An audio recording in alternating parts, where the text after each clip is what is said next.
ना इधर आओ सर पीछे हाँ वीर जी आपने डाली कौन चढ़ेगा ऊपर हाँ मैं कौन चढ़ेगा ऊपर बोलो नहीं यार मैं तुझे आखे ऊपर चढ़ी है मैं कौन चढ़ेगा ऊपर कहाँ गएंगे लेकिन कर दे सानू बड़ी फर्क है तेरी लाइट करने यार अच्छे नहीं करना कर रहा हूँ ये बात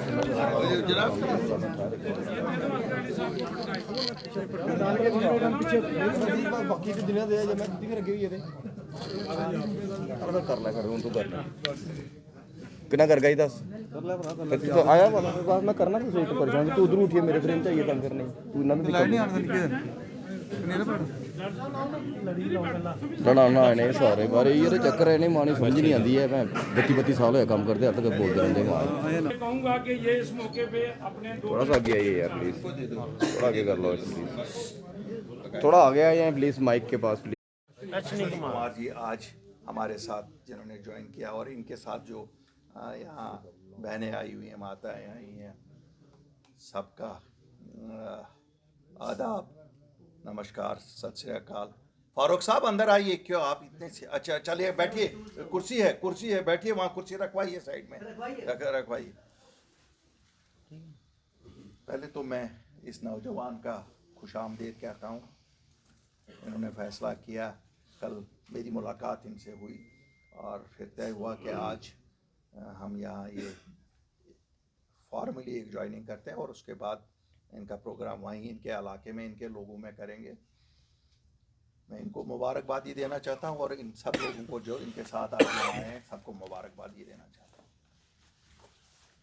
मैं इस नौजवान को एक वादा करता हूँ जो मैंने इसके कल किया था, चूँकि आज सब लोग आए हैं यहाँ सबके सामने। हम जो निकले हैं सियासत करने तो इज़्ज़त जम्मू कश्मीर के लोगों को देने के लिए निकले हैं। हम न कोई झूठ बोलने के लिए निकले हैं, न कोई धोखाधड़ी के लिए निकले हैं। हम वोट के तौर पे किसी जाति को इस्तेमाल नहीं करते हैं। हाँ, हमारा मकसद है कि इस जो हमारी रियासत थी इसको जिसे हम वापस मिल के सब लाएंगे, जिसका एक हिस्सा आज ये नौजवान भी बना और आप सब भी बने हैं। यहाँ हम सबको इक्वल इज़्ज़त मिले, यहाँ हम सब के वही हुकूक होने चाहिए जो पूरे भारत में हर वर्ग के लोगों के हैं। हमारे लिए ये वक्त बड़ा इम्तिहान का वक्त था। पिछले 5 साल भाजपा बैक सीट ड्राइविंग कर रही है, हमें अपनी रियासत से हाथ धोना पड़ा। फिर हमारी पहचान मानी गई थी 1947 से 370 और 35 से। बहरहाल चूँकि सुप्रीम कोर्ट का डिसीजन आया, हम खुश ना भी हो, डिसीजन तो सुप्रीम कोर्ट का है। लेकिन मैं एक चीज़ आप लोगों को कहना चाहता हूं, जो आज नए जुड़े हमारे साथ, पुराने साथियों को तो मालूम ही है। जो आज लोग कह रहे हैं कि हम ज़मीनों का तहफ़्फ़ुज़ चाहते हैं, नौकरियों का तहफ़्फ़ुज़ चाहते हैं, तो हमें ये 4 साल पहले देखा था। जिस वक्त 370 5 अगस्त को उठाया गया, उसके बाद जब लोग बंद थे, लीडर बंद थे, हम भी उनमें से बंद थे। शायद हमने डंडूरा पीटा नहीं कि हम किस जगह पे बंद है, या जो लोग बंद रहे वो डंडूरा पीटते रहे हैं कि हम लोग बंद थे। मैं कहता हूँ अगर कोई बंद भी था, लोगों के लिए कुछ किया, तो कोई फ़ायदा है उस बंद होने का। मुझे तो शर्म आती है, वो लोग कहते हैं कि हाँ, कोई कहता है मैं होटल में बंद था, कोई कहता है मैं हट में बंद था, कोई कहता है कि मैं घर में बंद था। भाई किया क्या? उस बंद होने का फ़ायदा क्या?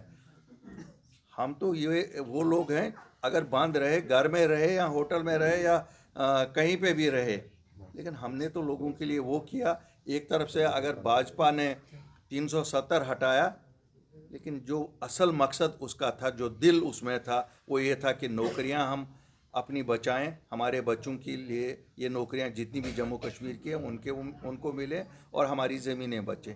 95% ज़मीनों का हमने वो ऑर्डर इसी सरकार से, भाजपा सरकार से, सेंट्रल गवर्नमेंट में जिनकी सरकार है, प्राइम मिनिस्टर मोदी से और होम मिनिस्टर से जब हम गए, जिस पे हमने बहुत सारे किस्से सुने, बहुत सारी गालियां सुनी। मुझे याद है ये असगर साहब यहाँ हैं, मनजीत सिंह जी यहाँ हैं, कमर साहब यहाँ हैं, उन साथियों में से जो हम साथ गए थे। काफ़ी कुछ हमने सुना। हमने वो गालियां भी सुनी कि जो नाम लेते हुए भी शर्म आता है कि शायद मैं नहीं कहूँगा, लेकिन मुझे आज लगता है वो गालियां नहीं थे, वो फूल थे। क्यों? हम तो निकले, जुर्रत की, हिम्मत की, सच की सियासत थी। और जो आज लोग कह रहे हैं हम लाएंगे, उन्हें ये भी नहीं मालूम कि अल्ताफ़ बुखारी और अपनी पार्टी ने उसी के लिए जाके सेंटर से दोहार लगाई और वही ले आए। हम इक़्तिदार लाने दिल्ली नहीं गए थे, हम वही तहफ़्फ़ुज़ लाने गए थे। और हमारा कोर एजेंडा ही पार्टी का ज़मीनों का तहफ़्फ़ुज़, नौकरियों का तहफ़्फ़ुज़ और स्टेट फूड, 2 चीज़ें तो हम लाए। इंशाल्लाह तीसरी चीज़ भी हमारे हाथों से आएगी। मेरे छोटे भाई, आज आप जो आए हैं, आप उस कारवान का हिस्सा बने हैं जो लोगों को वादा करती है कि जो कहेंगे वही करेंगे। हम उन लोगों में से नहीं हैं कि कहेंगे एक बात, करेंगे दूसरी बात। कल तक ये लोग एक अलग भाषा बोलते थे, आज भी कुछ लोग बोलते हैं 100 साल की जंग लड़ेंगे। किनके खिलाफ जंग लड़ेंगे और क्या लड़ेंगे? उनकी जंग एक ही है कि उनको इक़्तिदार मिले। कल उनको इक़्तिदार दे दो, कोई चीज़ याद नहीं रहेगा उनको। शायद जो हम तहफ़्फ़ुज़ लाए हैं नौकरियों का और ज़मीनों का, वो भी दे आएंगे दिल्ली वालों को कि भाई हमको नौकरी दे दो, हमको यहाँ अपनी नौकरी दे दो। उनकी नौकरी उनकी कुर्सी है। 72 साल ने यही प्रूव किया है कि उन जमातों के पास उसके बिना कोई प्रोग्राम नहीं था। चाहे उन्होंने कभी रायशुमारी बोला, चाहे उन्होंने सेल्फ रूल बोला, चाहे उन्होंने ऑटोनॉमी बोला, जो कुछ बोला डोंग फरेब था। सुप्रीम कोर्ट के डिसीजन ने साबित कर दिया कि इन्होंने लोगों को धोखा दिया। जम्मू को कश्मीर से लड़ाया, कश्मीर को जम्मू से लड़ाया, कभी इमोशनल ब्लैकमेल किया। और एक जमात जो इस वक्त हमें यहाँ रूल कर रही है, उन्होंने मजहबी बुनियादों पे किया। भाजपा खुलेआम पे मजहबी बुनियादों पे डिवाइड करती है, बाकी जमातों ने रीजनल डिवाइड किया, बाकी जमातों ने सेल्फ रूल के नाम से डिवाइड किया, ऑटोनॉमी से डिवाइड किया। हमारा वादा हमारे लोगों के साथ है, ना हम मज़हब के बुनियाद की सियासत करते हैं और ना हम इमोशनल सियासत करते हैं। हम उस खित्ते के लोग हैं जिनको 2 दुश्मन 2 बॉर्डरों पे खड़े हैं। हमें पता है हमारे लोग कैसे सफ़र करते हैं। हमारी नौजवान सड़कों पे, आज भी मैं जम्मू में देखता हूँ, नौजवान सड़कों पे है क्योंकि उनको नौकरियाँ नहीं हैं, उनके लिए कुछ हो नहीं रहा है।